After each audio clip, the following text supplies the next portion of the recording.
Hai murid-murid tahun 5, Assalamualaikum dan salam sejahtera. Apa kabar anda? Cikgu berharap anda dalam keadaan yang sihat dan dapat menjalani sesi pembelajaran kita kali ini. Murid-murid tahun 5, sebelum ini dalam bab 2 kita telah belajar tajuk tentang sistem rangka manusia. Kemudian kita belajar tentang kedudukan sendi dan fungsinya. Selepas itu kita belajar tajuk yang ketiga, iaitu tentang sistem peredaran darah manusia. Pada kali ini kita masih lagi berada dalam bab yang kedua dengan tajuk kaitan antara sistem di dalam tubuh manusia. Mari bersama-sama cikgu dalam sisi pembelajaran kali ini.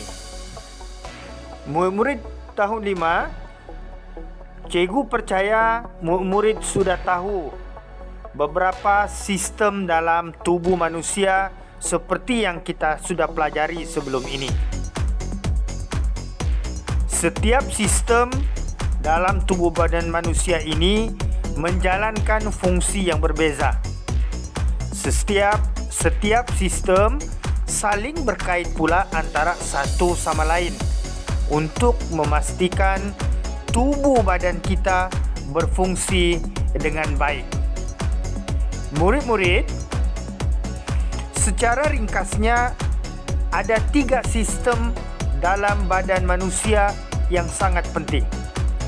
Yang pertama sekali ialah sistem rangka, yang kedua sistem pernafasan, dan yang ketiga sistem pencernaan.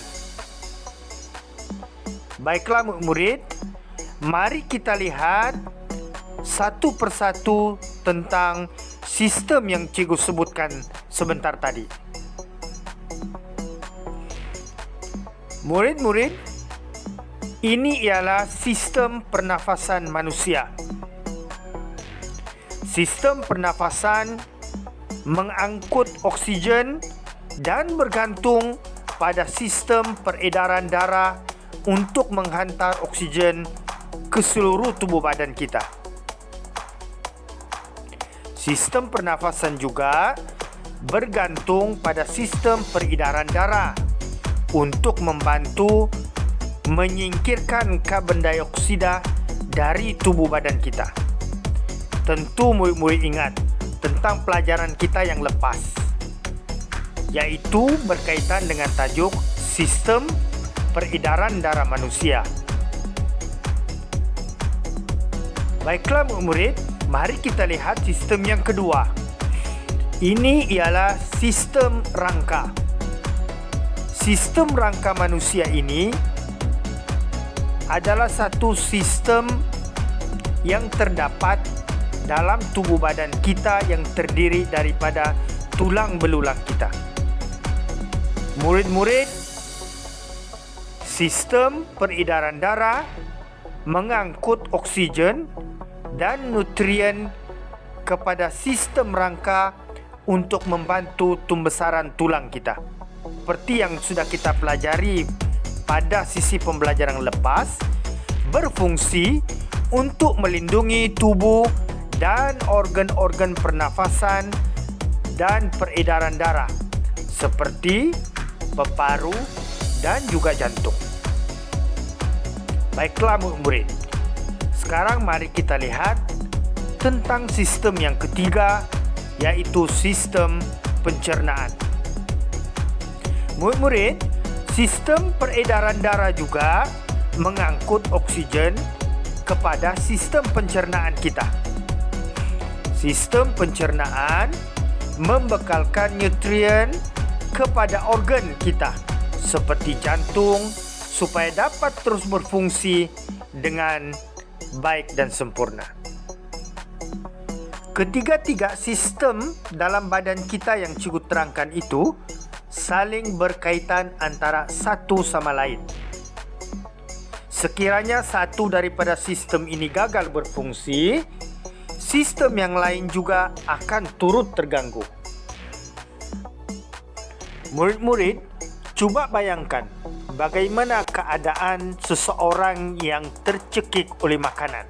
Ianya akan mengganggu sistem pencernaan dan sistem pernafasan seseorang. Seseorang yang tercekik makanan akan menyebabkan sistem pencernaannya terganggu di bahagian esofagus. Makanan yang terperangkap di esofagus tentunya akan menghalang udara daripada melalui trakea dan akan menyebabkan sistem pernafasan terganggu kerana mengalami kesukaran untuk bernafas. Bayangkan pula bagaimana seseorang yang mengalami patah tulang tangan. Seseorang yang mengalami tulang yang patah di bahagian tangan akan menjejaskan sistem rangka. Pada masa yang sama, tangan akan membengkak kerana pengaliran darah dalam sistem peredaran darah turut terganggu. Itu baru 2 situasi yang cikgu berikan contoh.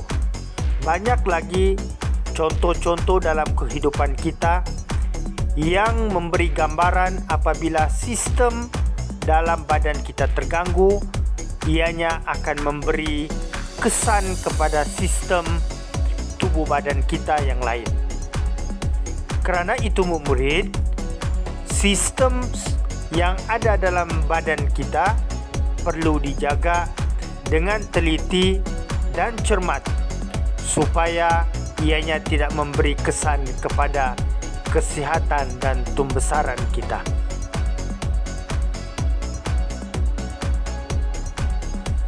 Semua sistem di dalam tubuh kita perlulah dijaga supaya dapat berfungsi dengan baik. Misalnya jantung yang merupakan satu daripada organ yang penting dalam sistem peredaran darah perlu dijaga supaya ianya tidak terganggu fungsinya. Salur darah di dalam jantung akan menjadi sempit akibat pembentukan plak daripada kolesterol yang berlebihan apabila cara pemakanan dan juga cara hidup kita tidak dijaga dengan baik. Baiklah murid-murid, itu sahaja pelajaran kita pada kali ini, iaitu cikgu sudah menerangkan bagaimana kaitan antara sistem-sistem yang terdapat dalam tubuh badan kita dan bagaimana kita perlu menjaga kesihatan supaya sistem yang ada dalam tubuh badan kita tidak terganggu dan kesihatan kita akan menurun. Saya berharap supaya murid dapat memahami isi pelajaran kali ini dan jangan lupa selalulah buat ulang kaji sehingga kita berjumpa di lain masa. Assalamualaikum warahmatullahi wabarakatuh.